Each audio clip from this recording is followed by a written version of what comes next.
I will show you how to create stunning video mockups like this in Canva. You want to open your video documents that you'll be using to create this. For me, I am working with the thumbnail document and I'm going to go over to my apps here and scroll down. You see where it says mockup here. I'm going to open up the mockup and I'm going to search for video.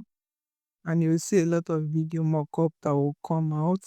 You want to go through the video mockup and see the one that fits your need. These are the ones I use. If I click the three dots, you can see what the name is, projection screen. And if I click these three dots, I'm pointing to a TV.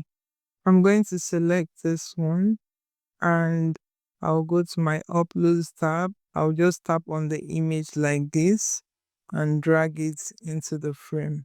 I'm going to click on the video and go to edit and adjust how I want the image to appear in the frame. I'm going to apply changes. You want to spread it out to fill out your whole page. Let me know if you have any questions. Do have a good one.